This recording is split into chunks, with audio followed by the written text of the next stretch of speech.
Ladies and gentlemen, we all have an individual, a personal idea of our India. It's influenced by our own life journey and experiences in the country and with our fellow citizens. Now imagine you were born in the UK, you're raised in India, you're a senior official at the UN, and then you step into the world of politics. You've been 3 terms as a parliamentarian, and you happen to be a prolific writer, a very successful writer too. What would the idea of India be for someone with such diverse experiences? Let's just hear it from the man himself. Ladies and gentlemen, please welcome on stage Dr. Shashi Tharoor as he shares his idea of India with us. And I'd also like to welcome on stage senior journalist and columnist Vir Sanghavi to take this conversation forward.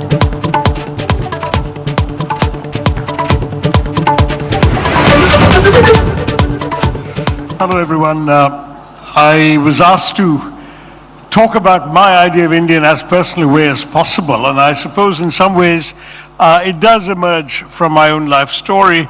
I was born in London. My parents moved back to India when I was 2.5. So I grew up in India, and I grew up all over, in Bombay, in Calcutta, college in Delhi. Then I went abroad to study, and I joined the United Nations, and I worked at the UN for 29 years, 1 month shy of that.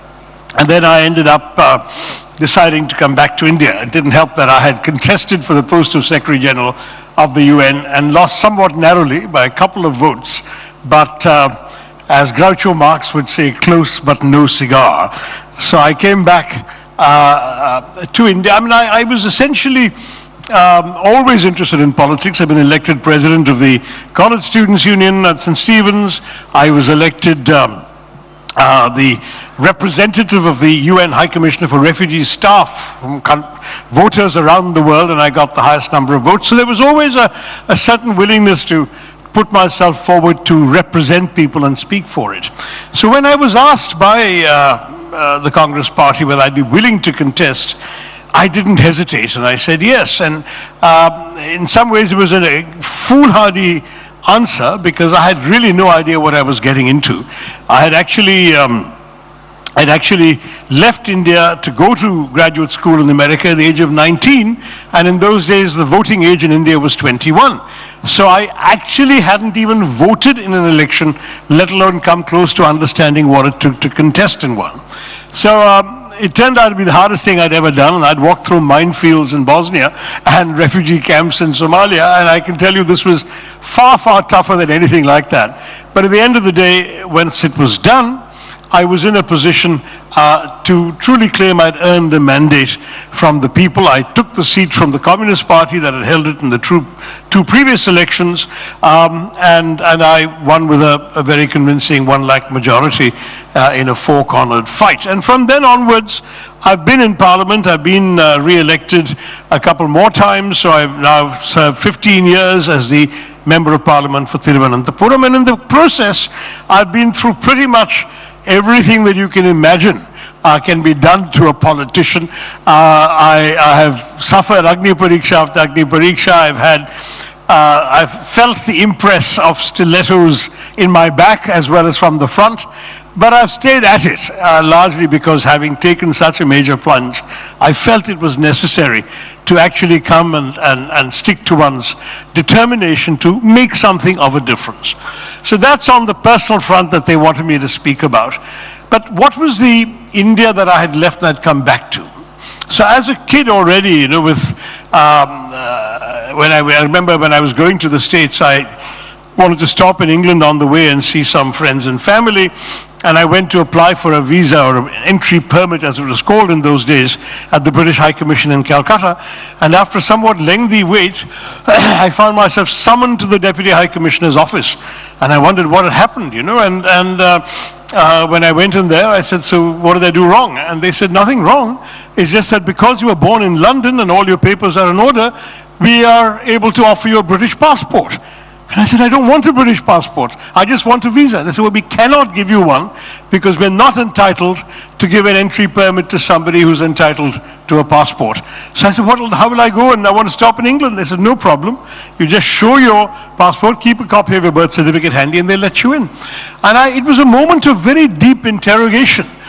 Do I want to spurn? In those days, I'm afraid there were very many large numbers of our countrymen and women who would have done anything to get a passport like a British or an American one.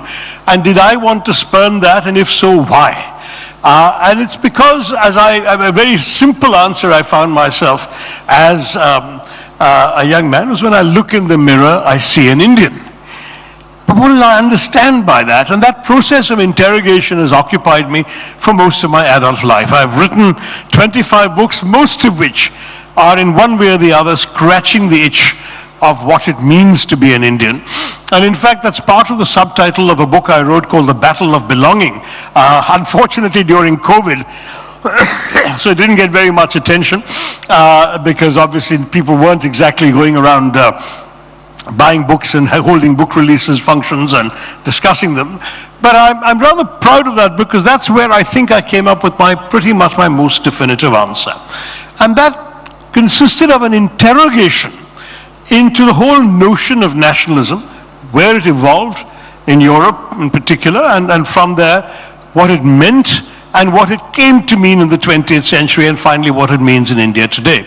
And one of the things you should all realize is that nationalism is really a fairly recent concept. It really is a 19th century idea, not much before that. The word may have existed and so on, but it didn't quite mean what we understand by nation or nationalism today.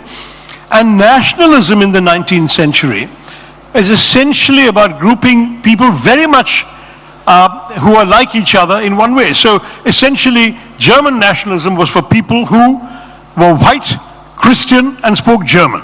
That was it. And of course, lived in a common territory, and the territory of people who fulfilled those three criteria became Germany. And in terms of France, the same thing. In terms of England, the same thing. You had certain basic requirements that involved ethnicity, religion, and language, and that's how you constituted a nation state to promote and defend those interests.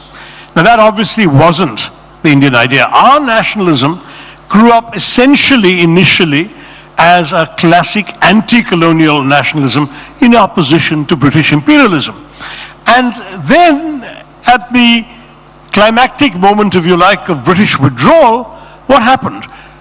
The country was partitioned. And it was an era in which a lot of partitions happened. You may remember East and West Germany, North and South Korea, North and South Vietnam, all within a 5-year period. But in those cases, it was all over ideology. It was essentially the communist system in one half of the country and a welcome for capitalist economics in the other half. In India, that wasn't the issue. It was not an ideological conflict. It was instead a conflict over one simple question. Should religion be the determinant of our nationhood? And the Pakistanis created a nation on the basis that it was, that for them, their nationality determined their religion. But the people who were left behind, as it were, from Mahatma Gandhi to Jawaharlal Nehru to Maulana Azad to Dr. Ambedkar and everybody else around them, they had a very different answer to the same issue. They thrashed it out. There are 2.5 years of debates in the Constituent Assembly that are priceless, really worth reading and following. And in those debates, they actually thrashed out the question, okay, Pakistan's been created as a state for Muslims, why can't we create a state for Hindus? And they answered this question very, very definitively and clearly. This is the logic that had actually partitioned the country. We will not buy into this logic. Our freedom struggle was for everybody. We will create a country for everybody. And the Constitution actually enshrined this idea of India by guaranteeing that everybody, irrespective of their caste, their creed, their color, their culture, their cuisine, their convictions, whatever, as long as they were citizens of India, they all had the same rights as everyone else. And that made all the difference. It was what one might describe as not a classic European-style nationalism. It was instead civic nationalism. Civic nationalism is nationalism that actually is anchored in a constitution and in institutions, and not an identity. neither ethnic nor religious nor linguistic. And so we had all sorts of ethnicities in our country. We had every conceivable religion in our country. We had every, 28 different languages spoken by more than 35 million people. No problem. All of them could coexist. Everyone was equal. That was the India to which I had felt a strong sense of allegiance. I grew up in such an India. I went to school in Mumbai, and as a children of nationalist parents, my father had even dropped his caste name at the time of colleges, around the time of independence. And they never ever mentioned the religion or anything else about the kids who came home to play. And I later realized, when I became conscious of such things, that indeed, as was typical in Mumbai, that essentially I had friends from every imaginable religion. There were Christians, there were Muslims, there were Sikhs, there was Parsis obviously, and there was even a Jew. And they had all come and gone, and no one had made any comment about their background because it wasn't supposed to matter. That was the India in which I grew up. That was the India whose image I cherished in my own mind. When I started writing about India while sitting abroad and being invited to speak, this was the India that I spoke of and projected. And I used to come back home to India every year on vacations, and I thought I continued to see that sort of India. There was one major spasm of setback, 1992, the whole culmination of the Ram Janmabhoomi movement and the violence that ensued and the destruction of the Babri Masjid and the violence that followed that. And all of that, of course, seemed to be a challenge to this very idea, and yet India overcame it and continued, as we saw in the following years, just that way. So when I returned to India in 2008, I thought I was coming to an India that in its essence had not changed from the India I grew up in. Yes, maybe maybe it was possible that a lot of superficial changes had occurred. Certainly, I left in India where you couldn't see a foreign car or a washing machine or very many consumer products that originated in the West, and that when we were NRIs, we were importing to bring back home. All that was gone, everything was available and so on. That was a major change. But the other change that we have seen since had not yet occurred. And so I really came back to an India that seemed to me very familiar, pluralist, diverse, celebrating its own uniqueness. And in fact, I had a first-hand example of that as a UN official traveling in the Gulf countries in 2004, just after our elections of that time, and just after the government had been formed. Will you do this for me? Sorry, it's a bit of a struggle. Thanks. And at that time, what happened was that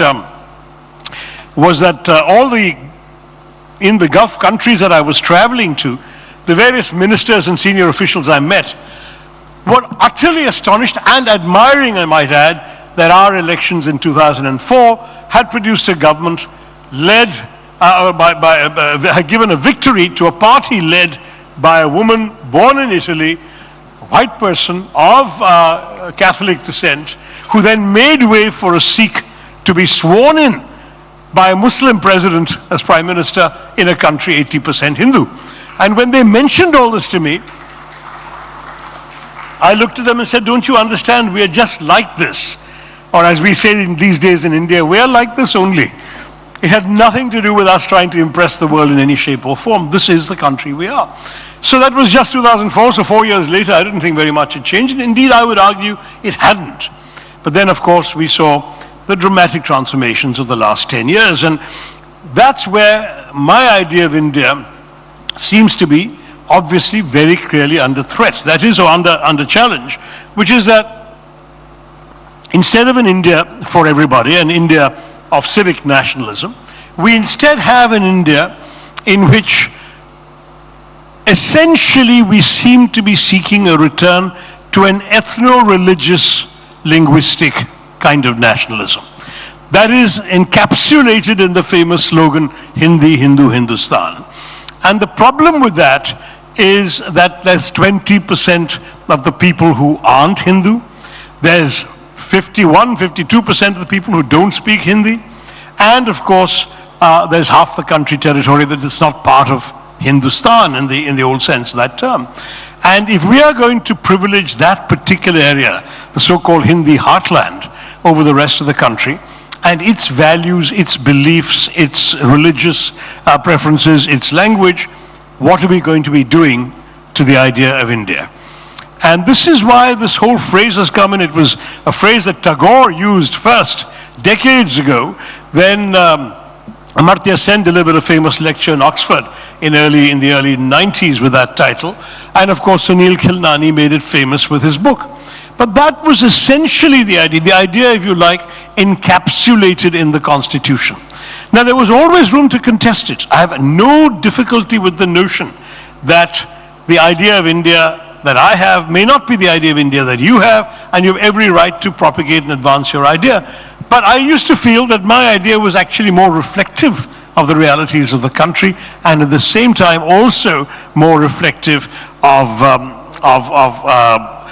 the way in which we lived for the most part. And that's why I decided that I wasn't going to be compromising on my idea, and I was going to defend it as much as I could. Now, I was given 10 minutes, and I think I've hit that mark, so let me try and wrap up at that point, but that's essentially it. There are ideas of India in contestation. I see a very clear cleavage between the civic nationalist idea of India and the ethno-religious identity markers of India. Do we have a nationalism anchored in identity? Do we have a nationalism anchored in a constitution and in democratic institutions? That's got to be the key issue that we all confront. I believe that the India I came back to was the India that I had seen and grown up with and been taught about and read about and valued coming from the days of the Constitution.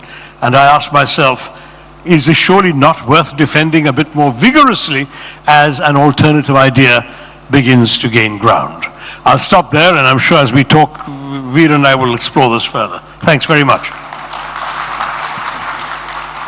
Thanks, Shashi. Actually, you spoke for 21, but that's fine. I would have listened to you for another 15. You were very good. That means there's 9 minutes left, not that you've spoken for 9. But they only had 25 on the clock, for whatever reason. Listen, you were brilliant. I would have listened to you for another 15 minutes if you'd spoken. Quick questions. One, you came back because you believed in a certain vision of India. Did you realize then how fragile that was? Did any of us? No. I genuinely believe we took it for granted. That may be why it's so easily challenged, is because we were complacent about it. We just assumed that everybody accepted this idea of India. Let me give you the alternative argument, and this is an argument leveled by people who have a different idea of India. And while we talk about ideas of India, essentially there are really only two ideas. One is the Nehruvian, Tagorean idea that India is a country that you can sign up for. You don't have to be black, white, round-eyed, slit-eyed, Hindu, Muslim, whatever.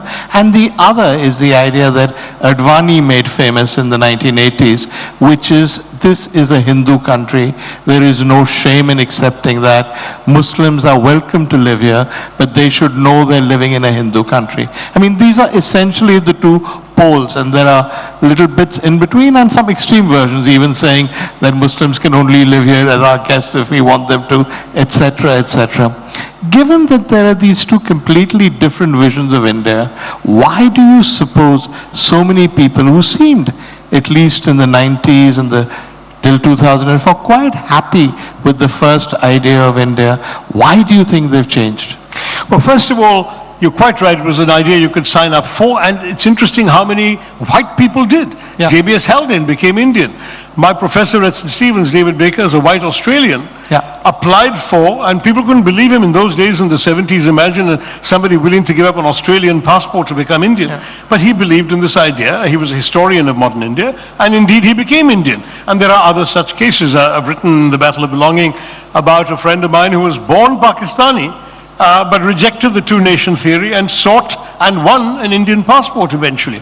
So you've got people who believed in the idea, fought to be part of it, and wanted to be. And then, as you rightly said, there is this alternative idea, which I believe is actually a falsification of history, in the sense that it's been a very, very, very many centuries since India was purely a Hindu country. Yeah. There were always other forces in as well, if you're looking purely at religion. And at the same time, and I'm a proud Hindu, so I'm not saying this out of any sense of an outsiderness, but as a Hindu, I grew up believing passionately in precisely the Hindu acceptance of difference that makes a difference between Hinduism and other faiths. Swami Vivekananda used to quote the Shiva Mahimna Stotram all the time, which said that just as many rivers flow down many hills and valleys in different directions, some straight, some winding, and end up in the same sea, so also all forms of worship end up at the same divine. And that idea meant that he had a phrase in his famous speech in Chicago where he said that I'm proud to speak on behalf of a religion that has taught the world not just tolerance but acceptance. And that kind of threw me, Vir, because I had gone to school like anybody else in India, learning in history class that tolerance was a virtue, that a tolerant king is a good king because he allows other people to disagree with him and so on. But what I think Vivekananda understood very well was that tolerance is basically a patronizing idea. It essentially says, I have the truth, you are in error, I will magnanimously indulge you in your right to be wrong. Whereas what Vivekananda says is something very different that he believes Hinduism stands for. The Hindu says, I believe I have the truth, you believe you have the truth, I will respect your truth, please respect my truth. And this is what the essence of the acceptance of difference is all about. And frankly, it was a wonderful recipe for coexistence in a multi-ethnic, multilingual, multicultural country, which is what we were and had always been for centuries before. To my mind, therefore, this whole notion of it being a purely one religious country that everybody else here has to live in on sufferance, or as a guest or as an interloper. Golbalkar had an unkind word. He said they're either our guests or they're bandits who've broken into our home and we have every right to expel them. That kind of language, that is extremely un-Hindu if you follow Vivekananda's teachings as well as those of Mahatma Gandhi and other modern interpreters of the faith. There is in this whole objection to secularism and that original idea of India also a subtext. And that subtext is that this idea of India that everyone is an Indian regardless of religion is a Western construct done by people with a Western education. Nehru is usually held up as an example of that. And therefore we as true Bharatis or Bharatiyas would reject that. Many people would see you as epitomizing that kind of educated Western person, not realizing that you actually go out and win Lok Sabha elections time after time, mainly because you're not seen as a Hindi speaker and the new nationalism is very Hindi focused. Is that fair? I don't know. I don't think that criticism of me on those grounds would be fair at all. But I'm just going to say that I don't really think this is a Western idea.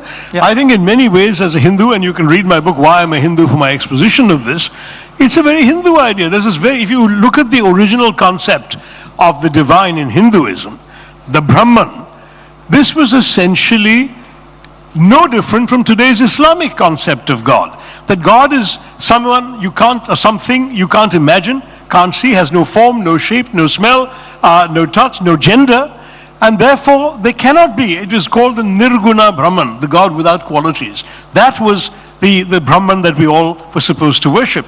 But after a few centuries, when it was very clear it wasn't enough for ordinary people. Ordinary people were worshipping trees and rivers and mountains because they wanted something to focus their worship on. And that's when the rishis came up with the concept of the Saguna Brahman. They said, all right, fine. In that case, you want something you can look at and imagine God to be. But then since no one really has any claim to any one authentic version of God, since no one has seen God and lived to tell the tale, why don't we actually allow you to have any form of God that you choose to worship? And that's why we have 330 crore names of God and attributes. And these are the material manifestations for our limited human imagination of what the immaterial, spiritual, the spirit, as it were, of the Brahman is all about. And so if you want to imagine God as a pot-bellied man with an elephant's head, you're free to do so. You want to imagine God as a 10-armed woman riding a tiger, you're free to do so. And by the same logic, if you want to imagine God as a bleeding man suffering on a cross, that is fine too for the Hindu. That's the root of Indian secularism, as far as I'm concerned. And to say this is all Western thinking is actually a denial of some very real, profound philosophical inquiries going back 2,500, 3,000 years in our Hindu faith. A final question, because we're near the end of our time. if you look at societies where prosperity has grown, if you look at, say, Western Europe, religion becomes less and less important. The number of people who go to church in England is at a historic low. Even in America, despite fundamentalism in some of the South, in much of America, fewer and fewer people go to church. Why is it in India that as prosperity has increased, so has communalism? Well, first of all, Indians never went through much of irreligion. I mean, there were obviously a handful of people who called themselves agnostics and so on. But there was a study done by the Pew polls, you know, the global polling organization. And I think they established that Indians were the most religious country in the world. Something like 98% of Indians claimed allegiance to a religion, whereas I think the comparable figure in most Western countries would be south of 70 odd. And in some cases, very much lower than that. So India was always a religious country, which is why I had argued even in the political space that we should not be confronting the Ram Janmabhoomi movement and the revival of this Hindu fundamentalism, which is an absurd term because Hinduism has no fundamentals in that sense. But anyway, we should not be contesting it as godless secularists. We should be contesting it from within the prism of religion because that's where people live. That's where people are and that's what they believe. Now that's not always an easy argument to make, and I know that Why I'm a Hindu continues to be read widely. It's a fairly successful book, but it has had very little impact on our politics as such. Having said that, when you say, why have we become more communal? I think there is a purely political explanation for that that goes beyond religion. Politicians for decades have been looking for identities to mobilize votes around. It may have been caste at one time, the cliche of, you know, when you cast your vote, you vote your caste. And now it's also become religion. And because, again, when people started voting on caste lines and the Hindu community was thereby divided, clearly the BJP decided that it made a lot more sense to try and homogenize the Hindu vote by appealing to a collective identity that transcended caste. So it's become an instrument of mobilization, but unfortunately in the process there is a demonization of others. And that demonization is what has led to what you've called communalism. I'm obviously sort of deeply dismayed about this because on the one hand, I don't want to surrender my Ram that I've prayed to since my childhood to the BJP. The BJP has no copyright on Ram or any other manifestation of God in the Hindu concept. At the same time, we don't want to do it in the BJP's terms. I mean, the Prana Pratishtha ceremony was the conversion of a temple into a political stage. I go to temples to pray, and I will go one day to pray, but I will not go when the event is being presided over by a political leader for a political purpose. That's the difference, really, as far as I'm concerned.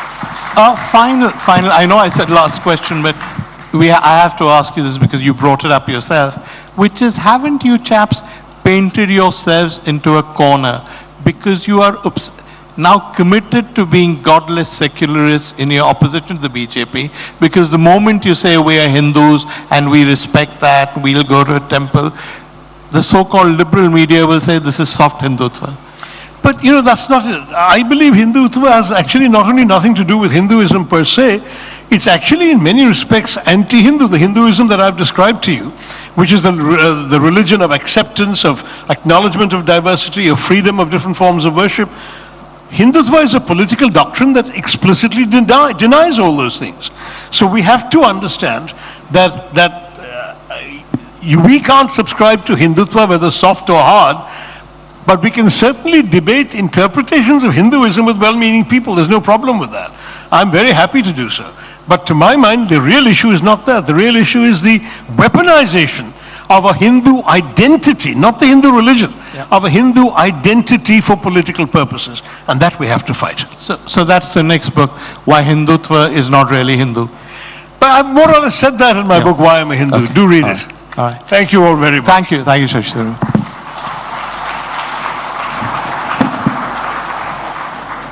Thank you very much, Dr. Tharoor. I think many in the audience will agree with me when I say that you've wonderfully articulated and embodied the idea of a pluralistic India. So thank you very much for that, and also many thanks to Mr. Vir Sanghavi. Please do stay on stage as I invite Jogesh Bhutani co-founder Nexus Alliance, and also Pushan Chakrabarti, CFO ABP Network, to kindly present Dr. Tharoor with a memento from Ideas of India.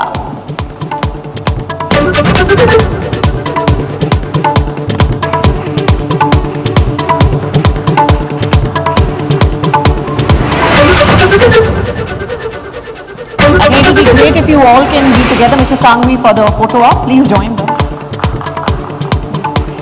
A big round of applause, please.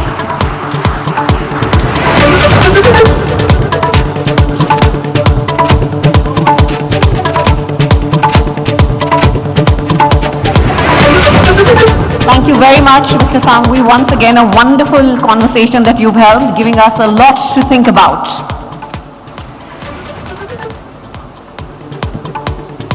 Thank you all very much, gentlemen.